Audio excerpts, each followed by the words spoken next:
So 4 out as the open ditch, then 3 to the finish.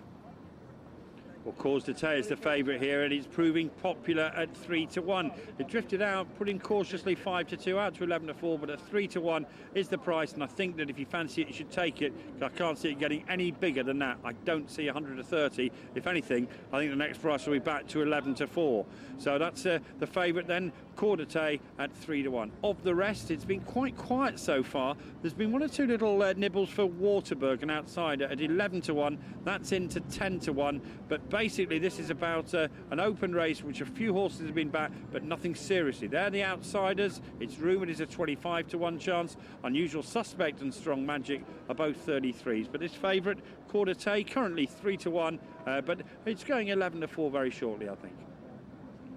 Well, earlier we spoke to Em Lavelle, and we know that she's got a great record so far this season. Another female trainer who's flying at the moment is Venetia Williams. Venetia, I've been following your horses for the last couple of weeks, and horses that haven't run well for a long time, seemingly high in the handicap, they're all coming out and doing well.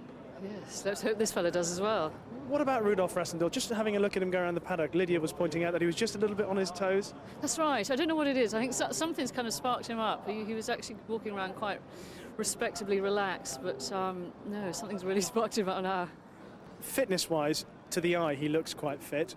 What about what he's done at home? How fit have you got him? Yeah, he's in good form. He's in good form. He's not been in a huge amount of time, but I think he's been in to do enough and to run a good race. And just out of interest, Venetia, Rudolf Rassendyll, where does that name come from? Oh, please ask me an easy one. I can't tell you. I don't know either. Can't help. Good luck. Thank you.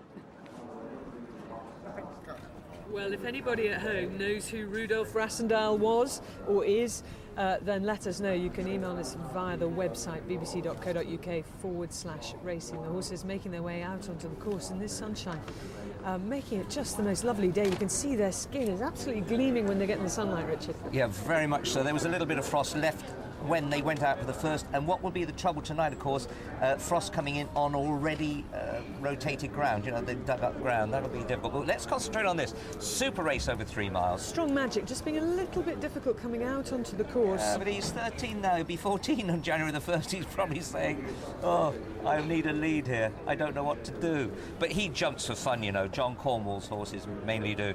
Just leading him out there was Kit and Cat, the only mare in the race. He'll go in a minute, won't he? Feet out of the irons, that's what you'd do now. Or jump off, wouldn't you? Jump off and lead him out onto the course. Yeah, possibly. I'm just a bit worried it might be our camera causing the trouble, so maybe we should back off a bit and we'll have a look and see a bit later. Now there is the favourite, Thaix, Oliver Sherwood, the trainer. We talked to Leighton Aspel, or Rishi did earlier. Yep, do you know, Claire, I saw this horse when his first novice chase at Toaster, and he just stayed. Looked a big backward baby. He's won again there, as you know, the stiffest track bar Carlisle in the country. But then he went to win at Fontwell. Twisty-turny, like this. A bit like this, yeah. Figure of 8, although there's no hill in this. But isn't he a lovely sort in the colours of Sunny Bay? Yeah, he looks like a show horse, actually, doesn't he? Beautiful head carriage as well. You know, if that was about to appear in a show jumping arena or a showing arena or eventing, you'd pick him out. Isn't that a gorgeous autumn picture? Now, steeplechase fences do vary from course to course, not in their height, but in how stiff they are, you know, how tightly they're packed, and I think these are lovely fences. But this is a horse with a future, I'm sure. Now, he must have been listening to us. If you get off, isn't it incredible how you get off and a horse will change its total mental pattern? But what happens now? I think he'll be all right now. Yeah. Strong Magic, as you were saying, 13 years old. Now, another horse with a chance is Florida Dream, a full brother to Florida Pearl. Nigel Twiston-Davis is the trainer, and Lydia's with him now. Claire was just saying that Florida Dream has a very famous sibling. Yes, and Florida Pearl's his brother, full brother. So he's got a lot to live up to. He has a King George win, a Royal and Sun Alliance win. What did you make of his first run over fences last time? He was a bit disappointing, but perhaps he wasn't as fit as he might have been. But we're having a lot better today. And what do you think of the ground? Many of the jockeys and trainers coming back and saying that the ground is a lot softer than they had expected. The softer the better for this horse, so I'm not worried at all. And tell us about his jockey, Carl Llewellyn, because obviously you and he have a very close relationship, many great horses over the years, Grand National winners indeed. And what do you do now with him, considering that he has that commitment as assistant trainer to Mark Pittman? How does that impact on your yard? Because obviously you use him for schooling. Nothing's changed at all. He's with me every bit as much as he was before. He doesn't play as much golf as he used to. So it's eaten into his spare time rather than your time?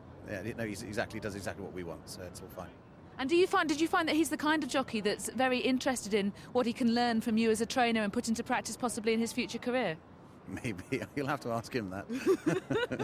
But you learn the most by other people's mistakes, I always found. I don't think you've made many of those, Nigel. Good luck today. Thanks. That's right.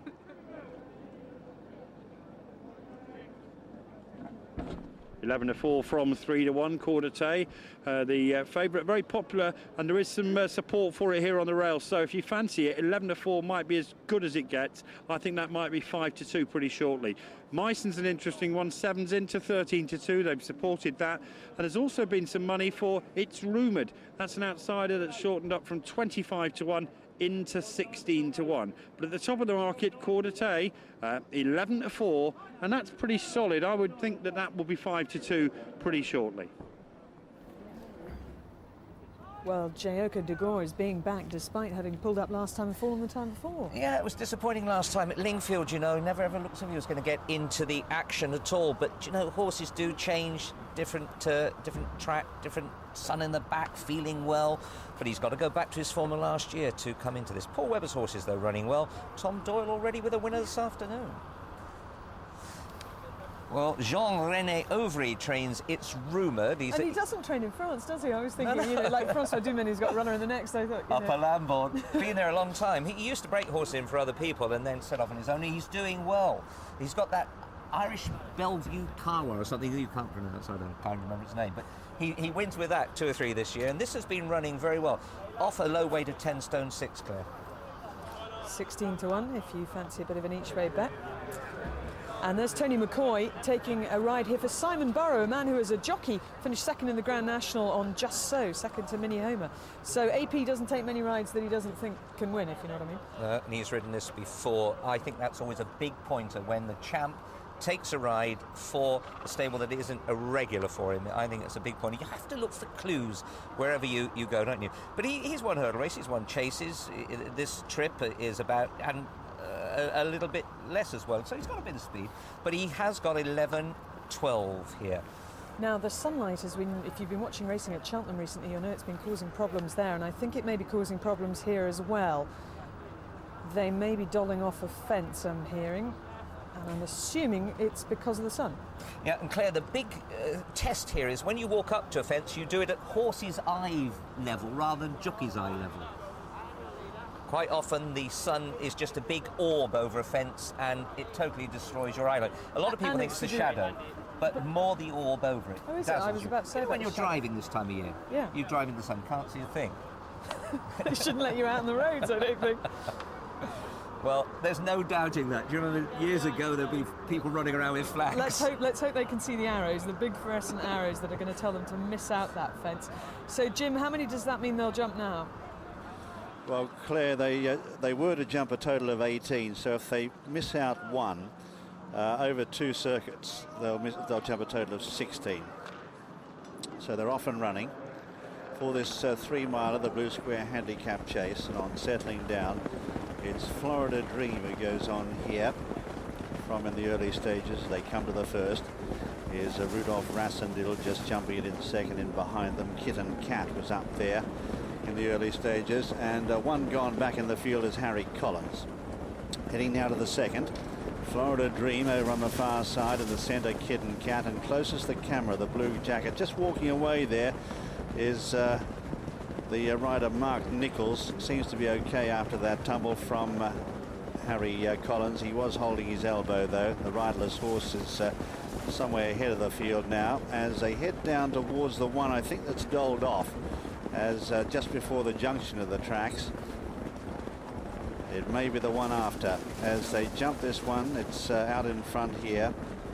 Kausse Thaix by 3 or 4 lengths as they settle from It's Rumoured up in second. Then in third is Kitten Cat and Bunkum just behind them. Further back in the field then is Myson. Wider out is Florida Dream, the green and white jacket, followed then by Strong Magic, who's next in the field. And this is the one that's doled off. It would have been the 5th. It's just the one after the junction of the tracks, and they head out now on this loop that'll take them around into the entrance to the home straight. The leader is Kausse Thaix, the favourite on the inside here. Out wider is Florida Dream, who's the full brother. Oh, look at the horse going back into the field there, the riderless Harry Collins. He shied away from them, so a disaster averted there. That was a hairy moment as they swing right-handed now into the home straight and towards this open ditch. And it's Kausse on the inside in the blue jacket who just shows the way here as they head up towards it. Florida Dream is wider out. The white cap of Kitten Cat just behind them. Then it's rumoured on the near side, who's up in a prominent position as well. Wider out then is Jockey de Boer, who's over on the far side. Further back in the field then is Rudolf Rassendyll, and they're clear then of Waterberg, who's well back in the field from Bunkum as they head to the 6th now. And they're nicely clear of Unusual Suspect, who's actually gone. Unusual Suspect has gone at the rear of the field. Pretty heavy fall too. He's up on his feet okay. Let's see how Jamie Moore is. He's just up on his knees now and starting to stand up, so he appears to be okay. As they head up now to the 8th fence, and it's Kausse on the near side from Florida Dream. A little bit wider out then is Strong Magic as they come to this one in front of the stands. Behind them it's Rumoured, followed by Kitten Cat and then Rudolf Rassendyll. Out wider Jockey de Boer is getting closer now. Further back in the field then is Charlie's Future with a circuit of this figure of 8 to go. Richard Pittman, you've been watching the action here. Kausse seems to be going pretty well. Yes, Jim, he's jumping well enough for your eye to ride him, but the big worry for these jockeys now is the first faller, Harry Collins, going to come back on them. Remember, figure of 8 course, they'll be going down the bottom again where he is running loose. The other one behind him, Unusual Suspect, no danger at all. But the lead, nothing's played a hand yet at all, Jim. It's all to play for, but I'm pleased the way Florida Dream's jumping. Yes, he's jumping pretty well indeed as they head down the back. Kausse on the near side. In the centre is Florida Dream. Out wider Jockey de Boer, who's made some good progress on the inside there. Brushed through the top of that at the 10th. Followed then by Strong Magic behind them. They're followed in the centre there by Charlie's Future, moving up for AP McCoy, getting a bit closer now. Further back in the field, My Son as the leader sails over that. Waterberg back in the field with Bunkum and also Rudolf Rassendyll. And they're the only ones in contention as they head towards 5 out. And the leader here on the near side, Kausse. Bunkum's gone back in the field. Bunkum unseated his rider there, William Kennedy. He's up on his feet pretty quickly and looks disgusted as they head over the junction of the tracks now. And it's Kausse. They're bypassing the one on their right. Kausse from My Son, who's now come into it, followed then by Rudolf Rassendyll, and Jockey de Boer is pretty handy as well, running a pretty big race. Behind them is Charlie's Future, who's under pressure here, just preceded there by Florida Dream, and the loose horse again posed problems. This is an absolute nightmare, the Sun and the loose horse, and these jockeys will thank their lucky stars tonight if they get around. But the leader is Kausse by 2 lengths to My Son in second. Then on the outside is Jockey de Boer, followed then by Rudolf Rassendyll. They've cleared away now from Florida Dream, and Charlie's Future seems to have run his race. Heading up towards 4 out, this is the last ditch coming up now, and it's Kausse who's been out in front and given a bold exhibition so far by 2 or 3 lengths to Jockey de Boer, who's battling on. My Son is still there, so too is Rudolf Rassendyll, and they're about 6 or 8 lengths clear of the others as they come up now towards 3 out. Kausse, the 2 riderless horses are well back and they're out of the way. But now Rudolf Rassendyll on the near side ranges up to throw out the challenge to the favourite, Kausse. They've got it between them about 4 lengths to My Son as they come up now with 2 left to jump. Kausse sailed over it. Rudolf Rassendyll coming under pressure now. 5 lengths or so then to My Son, followed by Jockey de Boer. But he goes to the whip on Kausse. Leighton Aspel riding strongly. He's 4 lengths in front now as he comes to the last. Clears it well. He was fleet-footed at the last, and now starting to draw right away. This is a pretty classy performance, all told. It's Kausse. He dodged all the bullets and got home by 10 lengths. Second is Rudolf Rassendyll. Close for third here. It's between My Son on the near side, just ahead of Jockey de Boer, but that's a photo. Waterberg behind them, followed by Florida Dream, then Charlie's Future. Further back is Strong Magic. The I didn't mean to push you over. winner, though, is Kausse, Thaix, trained by Oliver Sherwood. No doubt delighted there, as you can see. Kit and Cat just crossing the line now, but the winner is Kausse, Thaix, number 11, owned by Andrew Cohen, trained by Oliver Sherwood, and ridden by Leighton Aspel. Second was 5, Rudolf Rassendyll. Third was 9, Myson. Fourth, 8, Jockey de Gore. And Kausse, Thaix, giving Oliver Sherwood his 7th win.